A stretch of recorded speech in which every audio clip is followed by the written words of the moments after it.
വീട്ടിലുള്ള എന്റെ കുരുത്തം കെട്ട മക്കൾ എവിടെ പോയി എന്തടങ്ങേറുണ്ടാക്കിയാലും അവരുടെ പേരിന്റെ കൂടെ ആൻഡ് അപ്പൻ എന്നുകൂടെ അങ്ങ് ചേർക്കും. അതായത് ആൻഡപ്പൻ എന്റെ പേര്. അതോടെ ഞാനും ഇടങ്ങേറിലാവും.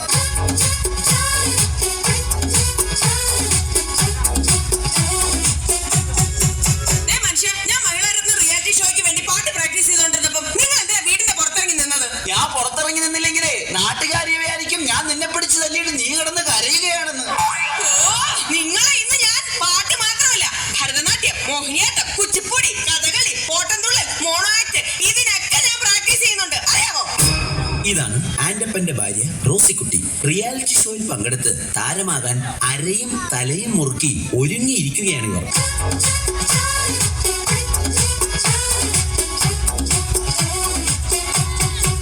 പ്രിയപ്പെട്ട അപ്പച്ചനും അമ്മച്ചിക്കും മൂത്ത മകൻ കാതികൻ മാത്തുക്കുട്ടിയുടെ 1000 അഭിവാദനങ്ങൾ. മോനെ മാത്തുക്കുട്ടി, നിന്റെ ഇന്നലത്തെ കഥാപ്രസംഗ പരിപാടി എങ്ങനെ ഉണ്ടായിരുന്നടാ? അതൊരു കഥയാണ് അമ്മച്ചി.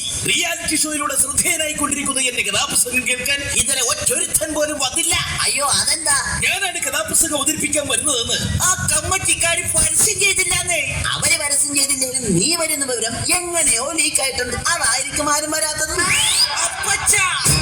കണ്ടല്ലോ, ഇതാണ് ആൻഡപ്പന്റെ മൂത്ത മകൻ കാതികൻ മാത്തുക്കുട്ടി. ഈ കുടുംബത്തിലെ മറ്റൊരു റിയാലിറ്റി താരം.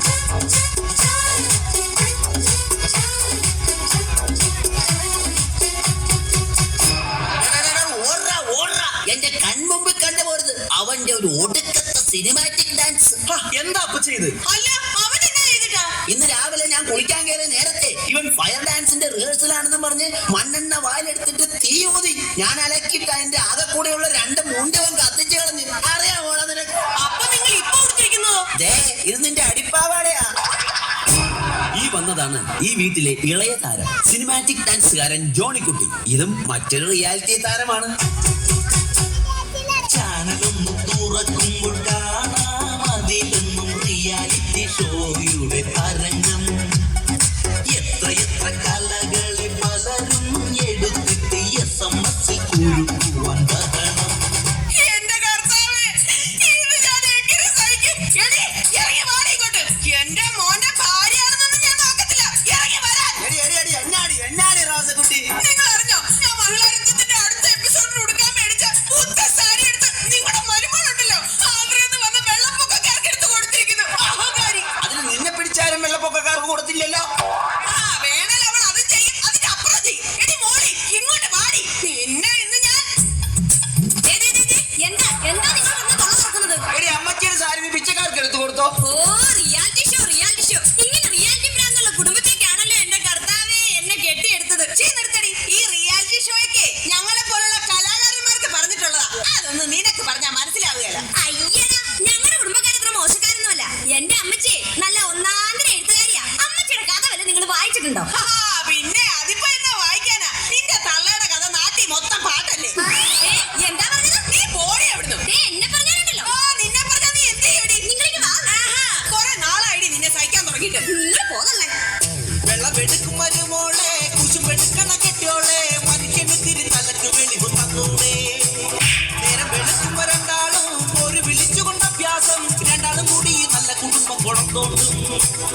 പെണ്ണുങ്ങൾക്കുള്ളൊരു നാക്കും വൈന്ന് വന്നൊരു വാക്കും. എത്ര കുടുംബം കലക്കി നാട്ടിൽ. പെണ്ണുങ്ങളെ നിങ്ങൾ ഇങ്ങനെയായാലോ കഷ്ടം.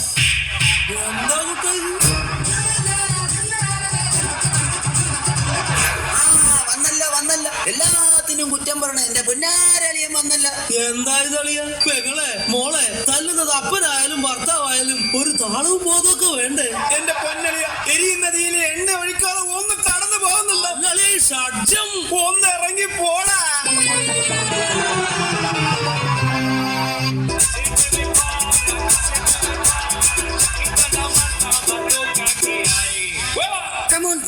റിയാലിറ്റി ഷോയിലെ സൂപ്പർ താരമായ എന്റെ കൂടെ ഡാൻസ് പഠിക്കാൻ പറ്റിയത് നിങ്ങളുടെ ജീവിതത്തിലെ ഒരു ഭാഗ്യം മാത്രമായിട്ട് കരുതിയാൽ മതി. ആദ്യമായി നമുക്ക് പുതിയ സ്റ്റെപ്പ് പഠിക്കാം. 3, 4.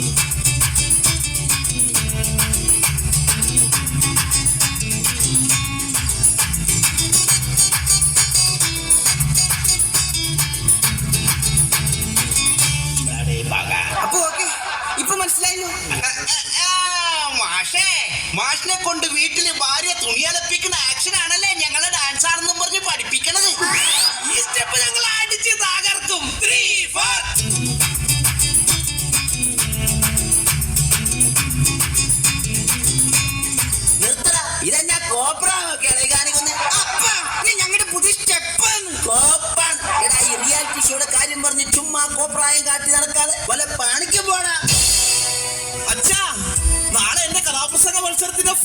സിനിമയ്ക്കുള്ള സെലക്ഷനാ.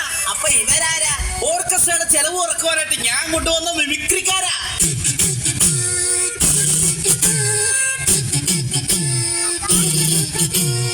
എടാ മാത്തുക്കുട്ടി, നിന്റെ കഥ ഇതുവരെ അമ്മച്ചു കേട്ടില്ലല്ലോടാ.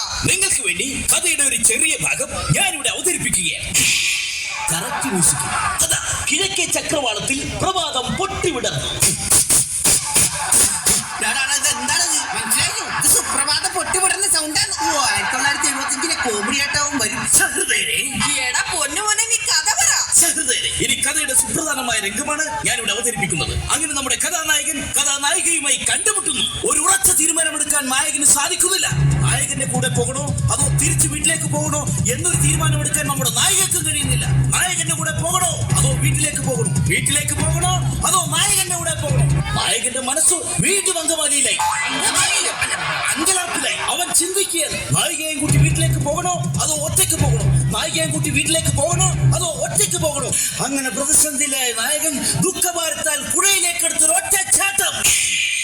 സഹൃദയരെ, വെള്ളത്തിൽ നിന്നും ഇങ്ങനെ മുങ്ങിപ്പൊങ്ങിക്കൊണ്ട് അവൻ കരയിൽ നിൽക്കുന്ന നായികയെ നോക്കി പറഞ്ഞു. വെള്ളത്തിൽ നിന്ന് പൊങ്ങി വന്നവൻ കരയിൽ നിൽക്കുന്ന നായികയെ നോക്കി പറഞ്ഞു. നായികയെ നോക്കി പറഞ്ഞു, ഒന്ന് ഇറങ്ങി പോടാ.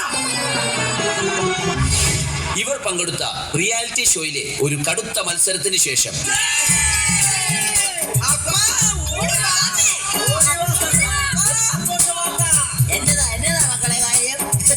എന്റെ പൊന്നപ്പ, റിയാലിറ്റി ഷോയിലെ എല്ലാ ഐറ്റത്തിലും ഞങ്ങൾ എല്ലാവരും ഫൈനലിലെത്തി. മനുഷ്യൻ കേട്ടോ, ഞങ്ങൾ എല്ലാരും ഫൈനലിലെത്തിയത്. അപ്പൊ നമുക്ക് എല്ലാവർക്കും ഫ്ലാറ്റ് കിട്ടുമോ? ജയിച്ചു കഴിഞ്ഞാൽ ഓരോരുത്തർക്കും ഓരോ ഫ്ലാറ്റ്. ഫൈനലിൽ എത്തിയിട്ട് എന്നാ കാര്യം? ജയിക്കണമെങ്കിൽ SMS കിട്ടണമല്ലോ. അതിനുള്ള വഴി ഞങ്ങൾ കണ്ടിട്ടുണ്ടല്ലോ. അതെന്താണ് ആ വഴിയൊന്ന് പറഞ്ഞു തന്നാട്ടെ. അടിച്ചോടിക്കണ അപ്പച്ചന്റെ കയ്യും കാലും.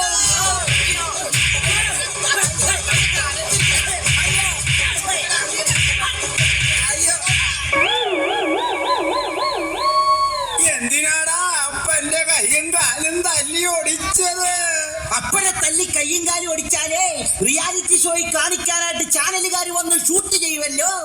അത് സ്ലോ മോഷനിലും ബ്ലാക്ക് ആൻഡ് വൈറ്റിലുമായി TV കാണിക്കുമല്ലോ. അതെന്തിനാ?